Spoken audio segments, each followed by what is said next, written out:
नमस्कार। प्रादेशिक समाचार के साथ मैं पूनम गिरकिट्टा। पहले मुख्य समाचार। ईडी समन के खिलाफ मुख्यमंत्री हेमंत सोरेन की याचिका पर अगली सुनवाई 13 अक्टूबर को। मुख्यमंत्री ने कहा, उन पर नहीं है कोई आपराधिक मामला। राजकीय सम्मान के साथ दिवंगत कार्डिनल तेलेस्फोर पी टोप्पो का किया जा रहा अंतिम संस्कार। राज्यपाल ने दी श्रद्धांजलि। कहा, कार्डिनल ने अपना जीवन मानवता और पिछड़े आदिवासियों के उत्थान के लिए किया समर्पित। टाटानगर से रांची होकर बनारस के लिए झारखंड से चौथी वंदे भारत ट्रेन इस वर्ष के दिसंबर तक होगी शुरू। लंबी दूरी की वंदे भारत ट्रेन में स्लीपर कोच की होगी सुविधा। और नई दिल्ली में आयोजित 29वीं नेहरू गर्ल्स नेशनल हॉकी प्रतियोगिता में झारखंड ने किया शानदार प्रदर्शन। आज मिजोरम से होगा फाइनल मुकाबला। और अब समाचार विस्तार से। जमीन खरीद बिक्री मामले में ईडी के समन के खिलाफ झारखंड उच्च न्यायालय में मुख्यमंत्री हेमंत सोरेन की ओर से दायर याचिका पर आज सुनवाई हुई। इस दौरान मुख्यमंत्री की ओर से सर्वोच्च न्यायालय के वरीय अधिवक्ता पी चिदम्बरम और झारखंड हाईकोर्ट के अधिवक्ता पीयूष चित्रेश ने अदालत को बताया कि मुख्यमंत्री हेमंत सोरेन पर कोई आपराधिक मामला नहीं है और न ही कोई प्राथमिकी दर्ज है, इसलिए उनके खिलाफ ईडी की ओर से बार बार समन भेजना उचित नहीं है। इस मामले में अब 13 अक्टूबर को सुनवाई होगी। धर्मगुरु कार्डिनल तेलेस्फोर पी टोप्पो का आज राजकीय सम्मान के साथ रांची स्थित संत मारिया गिरजाघर में अंतिम संस्कार किया जा रहा है।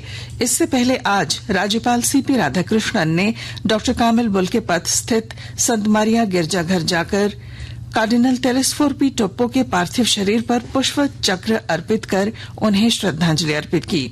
इस मौके पर उन्होंने कहा कि कार्डिनल का निधन झारखंड के लिए दुख की बात है। उन्होंने अपना जीवन मानवता और पिछड़े आदिवासियों के उत्थान के लिए समर्पित किया। राज्यपाल ने कहा कि यह पूरे भारत के लिए गर्व की बात है कि वे एशिया के पहले आदिवासी कार्डिनल चुने गए। इस दौरान स्वास्थ्य मंत्री बन्ना गुप्ता ने भी कार्डिनल तेलेस्फोर पी टोप्पो को श्रद्धांजलि अर्पित की। अंतर्राष्ट्रीय मुद्रा कोष ने घरेलू उत्पाद का अनुमान 6.1% से बढ़ाकर 6.3% कर दिया है, जबकि वैश्विक विकास दर का अनुमान घटाकर 3% कर दिया। अंतर्राष्ट्रीय मुद्रा कोष की रिपोर्ट पर प्रतिक्रिया व्यक्त करते हुए श्री मोदी ने सोशल मीडिया पर एक संदेश में कहा कि सरकार समृद्ध भारत की दिशा में अपनी यात्रा मजबूती से जारी रखेगी।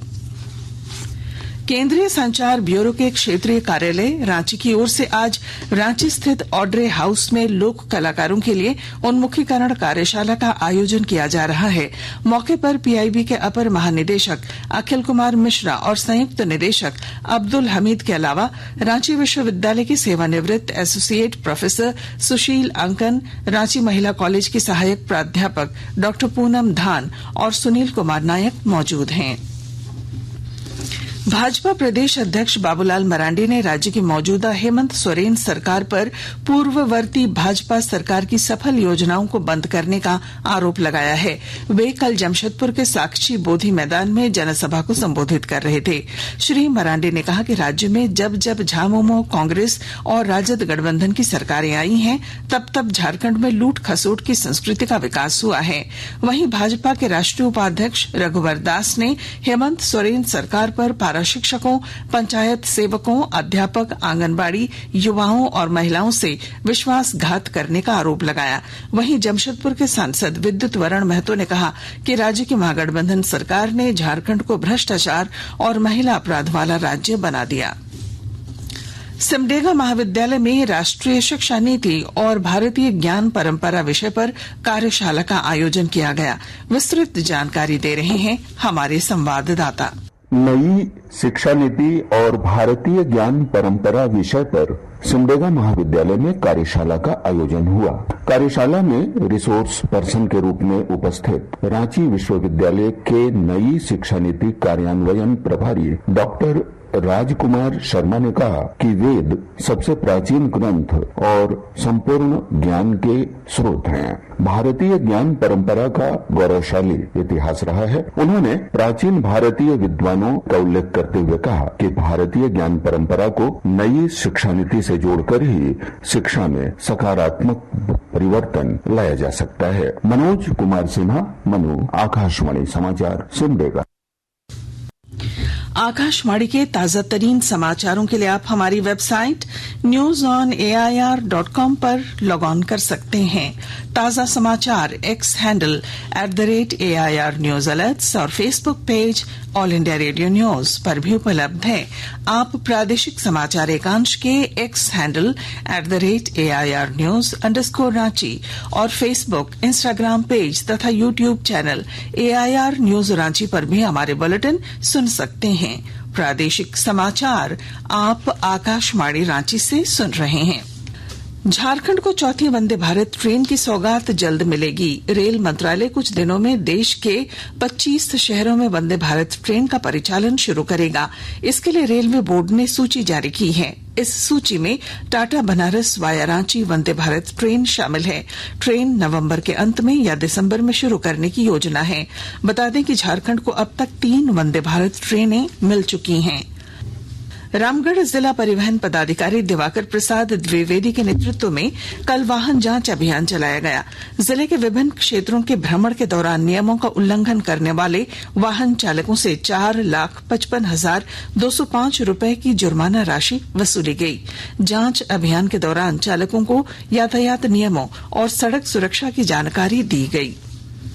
रेल प्रशासन ने वैद्यनाथ धाम और देवघर रेलवे स्टेशन की जमीन पर बनी अवैध झोपड़ियां, कच्चा मकान सहित दुकानों को हटा दिया है। देवघर स्टेशन के निकट अवैध रूप से 37 और वैद्यनाथ धाम रेलवे की जमीन पर 17 जगहों पर अतिक्रमणकारियों से मुक्त कराया गया है। राज्य स्तरीय अनुसरण टीम ने कल गोड्डा जिले के पोड़ियाहाट प्रखंड के कई गांवों के आंगनबाड़ी और कुपोषण केंद्रों का निरीक्षण किया। इस दल में शामिल सदस्यों ने स्वास्थ्य केंद्रों, MTC और आंगनबाड़ी केंद्रों में शौचालय, बिजली, पोषाहार, साप्ताहिक मेन्यू, पोषण ट्रैकर ऐप, अतिगंभीर कुपोषित बच्चों की स्थिति की जानकारी ली। प्रधानमंत्री वंदना योजना के तहत महिलाओं की स्थिति की भी विशेष जानकारी ली गई। कोडरमा में पुलिस ने डोमचांच थाना क्षेत्र में छापेमारी कर अभ्रक के अवैध उत्खनन और परिवहन के लिए उपयोग की जाने वाली JCB मशीन और 2 ट्रकों को जब्त किया है। इस मामले में 3 लोगों को गिरफ्तार भी किया गया है। पुलिस अधीक्षक अनुदीप सिंह ने बताया कि अवैध खनन के खिलाफ पुलिस कार्रवाई कर रही है। जवाहरलाल नेहरू हॉकी सोसाइटी नई दिल्ली की ओर से आयोजित 29वीं नेहरू गर्ल्स नेशनल हॉकी प्रतियोगिता का फाइनल मुकाबला आज झारखंड और मिजोरम के बीच खेला जाएगा। इससे पहले सेमीफाइनल में झारखंड से CM school of excellence Balika Vidyalaya Bariatu Ranchi की टीम ने शानदार प्रदर्शन करते हुए ओडिशा नवल टाटा हॉकी अकादमी की टीम को 3-2 से पराजित कर फाइनल में प्रवेश किया। राज्य के शिक्षा सचिव के रवि कुमार और राज्य परियोजना निदेशक किरण कुमारी पासी ने टीम को बधाई दी। और ICC क्रिकेट विश्व कप में आज भारत का मुकाबला अफगानिस्तान से होगा। यह मैच नई दिल्ली के अरुण जेटली क्रिकेट स्टेडियम में दोपहर बाद 2 बजे से खेला जाएगा। वहीं विश्व कप प्रतियोगिता में कल 2 मुकाबले हुए थे। हैदराबाद में पाकिस्तान ने श्रीलंका को 6 विकेट से हराया, जबकि धर्मशाला में इंग्लैंड ने बांग्लादेश पर 137 रनों से जीत दर्ज की। और अब बुलेटिन के आखिर में मुख्य समाचार एक बार फिर। ईडी समन के खिलाफ मुख्यमंत्री हेमंत सोरेन की याचिका पर अगली सुनवाई 13 अक्टूबर को। मुख्यमंत्री ने कहा उन पर नहीं है कोई आपराधिक मामला। राजकीय सम्मान के साथ दिवंगत कार्डिनल तेलिस्फोर पी टोप्पो का किया जा रहा अंतिम संस्कार। राज्यपाल ने दी श्रद्धांजलि। कहा कार्डिनल ने अपना जीवन मानवता और पिछड़े आदिवासियों के उत्थान के लिए किया समर्पित। टाटानगर से रांची होकर बनारस के लिए झारखंड से चौथी वंदे भारत ट्रेन इस वर्ष के दिसंबर तक होगी शुरू। लंबी दूरी की वंदे भारत ट्रेन में स्लीपर कोच की होगी सुविधा। और नई दिल्ली में आयोजित 29वीं नेहरू गर्ल्स नेशनल हॉकी प्रतियोगिता 2023 में झारखंड ने किया शानदार प्रदर्शन। आज मिजोरम से होगा फाइनल मुकाबला। और इसके साथ ही आकाशवाणी रांची से प्रादेशिक समाचार का ये बुलेटिन समाप्त हुआ। नमस्कार।